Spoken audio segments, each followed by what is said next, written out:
single day. Get the whole thing. Say hi, Andy. I'm recording you. All right, you get the whole thing, right? I got you. Ocean City cops are not people. Yes, they are.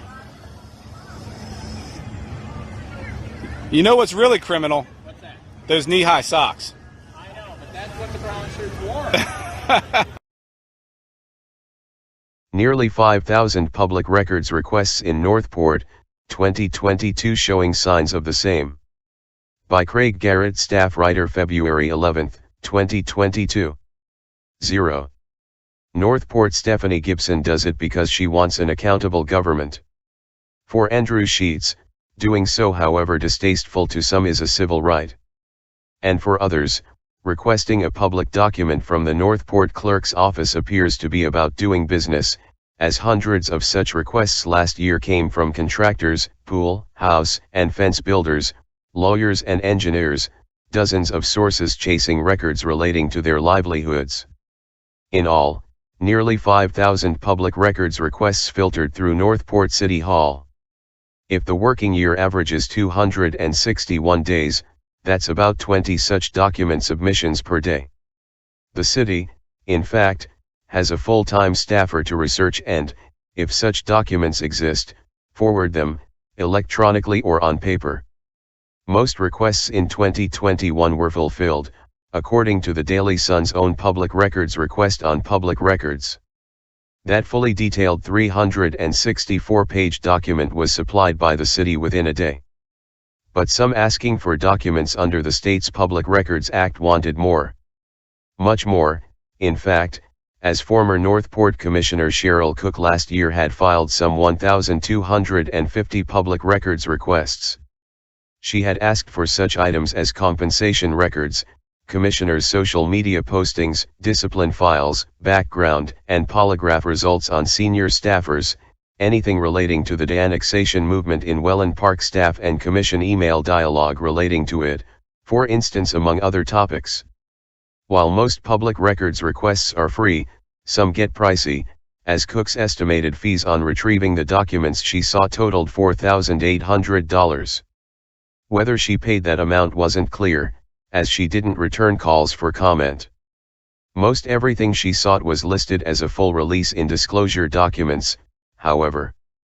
Stephanie Gibson regularly files so-called Freedom of Information Act or requests for public records. That trove in state rules is defined as all documents, papers, letters, maps, books, tapes, photographs, films, sound recordings, data processing software, or other material, regardless of the physical form, characteristics, or means of transmission, made or received pursuant to law or ordinance or in connection with the transaction of official business by any agency.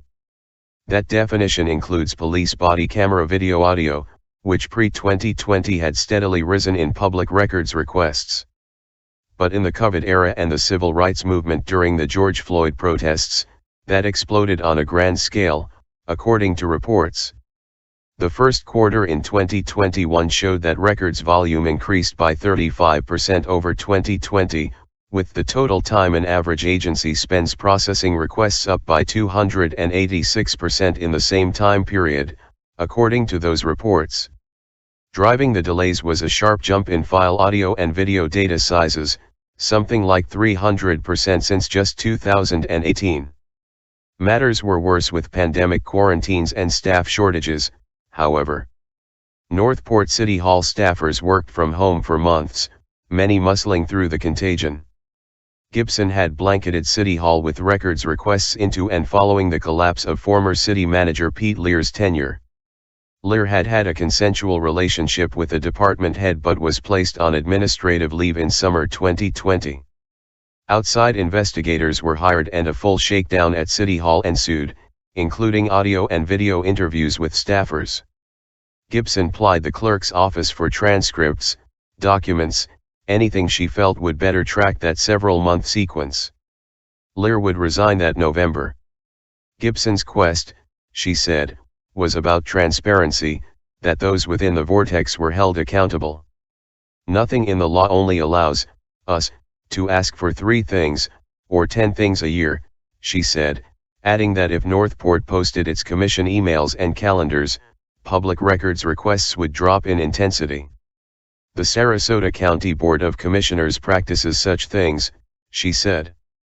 But posting email traffic, Northport Commissioner Jill Luke said, places outsiders in a pickle. Joe taxpayer files a complaint with Luke against a neighbor, for instance, and that dialogue is in the public domain, Luke said.